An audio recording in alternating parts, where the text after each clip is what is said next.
Hey guys, welcome back to my channel. Rachel CPR here. Thank you so much for joining me today. Today I'm going to be doing a get ready with me. For the most part, just putting on makeup while I talk about edges. So weird, right? Weird combination.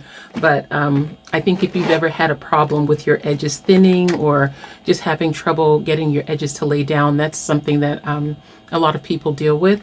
And I get asked that question all the time. I'm sometimes by little girls in the grocery store. Just like, how do you get your edges to be so flat? And while I'm doing this, I'm just going to be doing my makeup because I have someplace I have to go. But it is a topic that I get approached about a lot. And I do not have a full hairline. Like I don't have a full hairline that goes straight across, But so I have to try to like really take care of my hair on the edges. And because I like to wear like extensions, like braids or anything like that, that will all add to the idea of me losing a lot of my hairline. And that's something I'm always really sensitive about. Like if I'm ever having any problems with my hairline, I don't wear a protective style that includes any kind of added hair. Whereas now where you can do the, a lot of people are doing it. I mean, you could always do it. But now that you can just do like the knotless braids where you braid your own hair, that's not as hard on your hairline. It is putting weight on your hairline, but it's not as much as having that hair attached at the base. So I do find that that is a lot better. So I'm starting off with some moisturizer, especially under my eyes. That's where I really like to load it up. But with the edges that I have, I do like to be very careful with any kind of stress I put on it. And to say the least, because my go-to hairstyle is a wash and go, that is the best way to really fill in your hairline, just by not having anything that is taking away from, like, there's no stress on your hair with a wash and go. It's just constantly being hydrated and allowed to do whatever it's going to do. And so I do find that when I started doing a wash and go all the time, my hairline filled in a way that I never thought it would. Like I still have a wavy hairline, but that's just my natural pattern. But it doesn't have the friction that I was having before, that I didn't even realize that it wasn't. It was more thin than it should be. How about that? That's the better way to say it. And so now that I have gone so many years just doing my wash and go as my primary and go-to style, it is definitely a much better thing. But it is very easy to lose the hairs on your hairlines. That is the most fragile part of your hair. Even with my nape, as much as my nape area is fragile, like if I wear a ponytail that's too tight, my nape area is fragile, it'll break off. But of course, you're not going to see it as much as the front, but also it is not as fragile as the hairs around my face. And so I tend to be very guarded about those hairs on the front of my face. I haven't been wearing a primer. I've just been putting on my moisturizer and putting my foundation right over it. And I just had my foundation. So I'm going to be using the Bobbi Brown Skin Longwear Fluid Foundation. It has an SPF of 20 and it is in C84 Almond.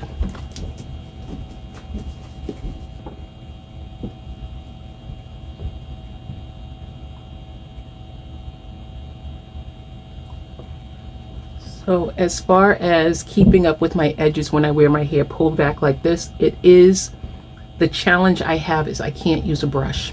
And if you have been having problems with keeping your edges when you wear your hair smooth, because it really doesn't take long to start to notice that your hairline is thinning if you're wearing your hair pulled back and you're brushing it. It may just be that the brush is ripping your hairs out. I do find that as soon as I wear this hairstyle, like it was maybe 2 months ago, I wore my hair pulled back and I used this incredibly hard round brush on my hairline.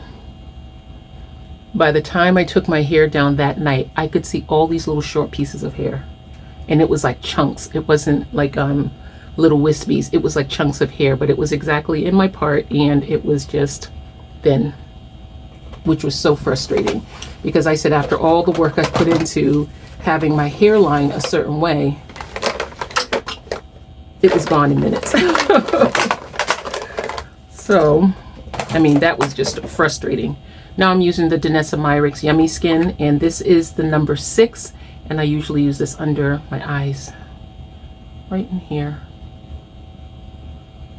and up here. I am an over bronzer, and so I like to use, this looks very bright right now, but I'm an over bronzer. I love bronzer so much.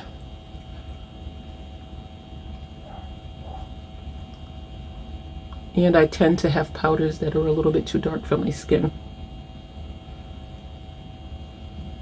I think I applied a little bit too much of this, but it's okay. We'll make it work. But anyway, I had all of this breakage in the hairline because I used that brush. And I know that I can't use a brush as much as I was going for a certain look, and I just decided I wanted to pull it back super, super sleek, which this is more than enough for me to do, but I don't use a brush on my hair. All I do is smooth my hair with my hands to get my hair to lay flat like this. And whereas in the beginning, it is not the easiest thing to see results from, as you start to do this regularly, you'll notice that it's super easy. You'll actually notice that your hair kind of falls into that pattern without you doing much of anything. I'm going in with my Danessa Myricks bronzer. And I'm going to go in a little heavy with this because I put a little bit too much of that highlight on.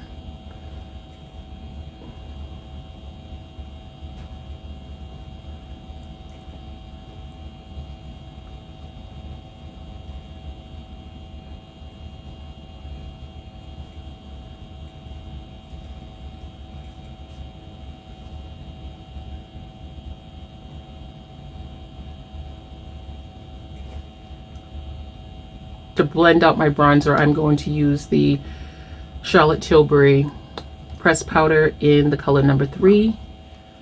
This looks so light in the pan, but once you put it on, it's a different story altogether. I mean, look how light that looks in the pan. But this is what I use to blend out my bronzer. It really does give a nice, effortless look.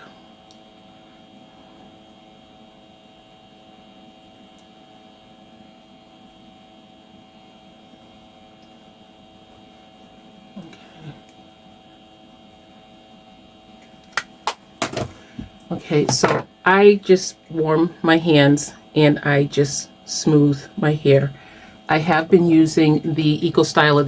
It's not coconut, it's the clear Eco Styler. This one is just in the coconut container because I have a really big container of gel that I don't like to really keep opening and closing because then it starts to smell weird. But I just take the palms of my hands. It's not even necessarily the fingertips. It's the palms of my hands that I will just take and I will smooth my hair back. And then I also have a cream that I have been using from Design Essentials. And I use that mainly in the back, but I also use it on the top. And so when I take my hair down, my hair just comes down and it looks like my hair is just loose and free. So I really like it. I really like my hair to not feel like it's a hat on my head. So that is something that I have been doing. I'm going in with this Too Faced Natural palette and I'm just going to pop on this color right here. And it's called Martini. Right there. Just a brown color, any brown color.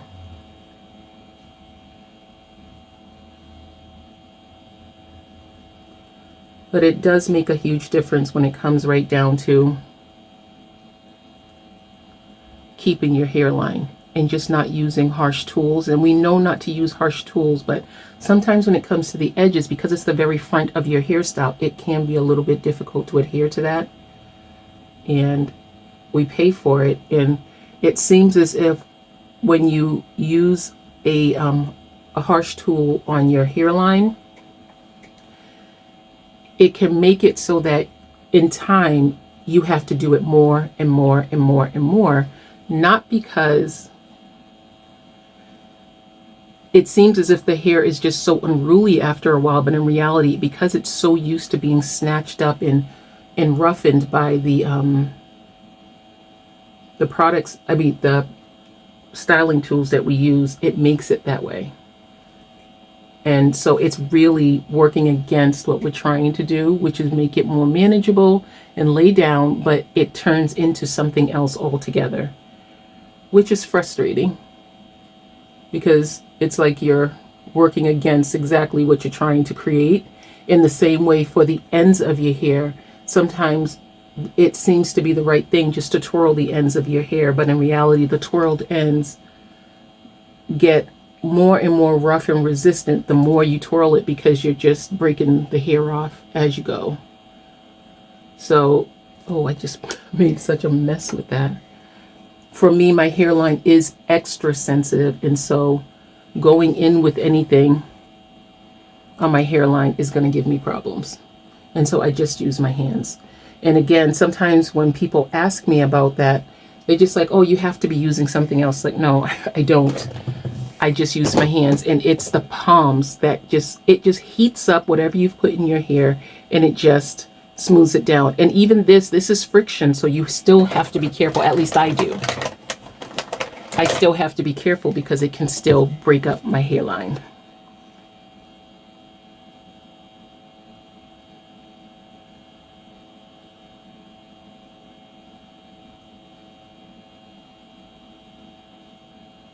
But anyway, like I said, I get this question all the time. And a lot of the times it's like, young girls like, how do you get your hairline to stay so flat? What do you use for edge control? And I don't use an edge control product per se as much as the Eco Styler gel just tends to do what I need for it to do. So anyway, I would love it if you were to share your experience with anything that has worked for you as far as having a product that just doesn't make your hairline go wild when you put anything on it. Because that tends to be such a sensitive issue for so many people, just having products with a hair, like just sensitive skin around the hairline, so that your hairline tends to just go away so easily. And this is the Fenty Ruby Riches blush.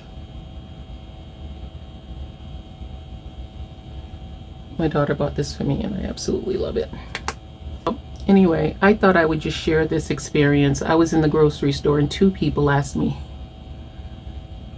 how I keep my hairline so smooth, what kind of product am I using. And so I just decided, just while I was getting ready, I would just record this as I was going out the door. Because maybe it will help somebody out there. And that's always a good thing. Okay, so I'm just going to give my face one more spritz with my Milani Make It Last. It is so hot in this room. So that's it. Quick, everyday face. Not that I wear makeup every day, because I don't.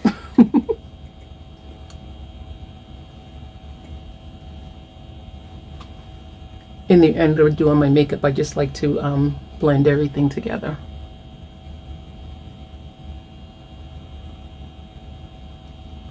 Especially since I've already sprayed it and spritzed it. And today I'm going to be wearing the Tom Ford Electric Cherry fragrance. Love this stuff. Okay, so that's it, guys. Thank you so much for joining me, and I hope this information could be helpful to someone out there. And again, if you have a troubled hairline, or if you don't have a troubled hairline, if you would like to leave some tips down below for all of us to learn from, we'd greatly appreciate it, because we all want to have a nice full hairline. So I'll talk to you guys again shortly. Bye, guys.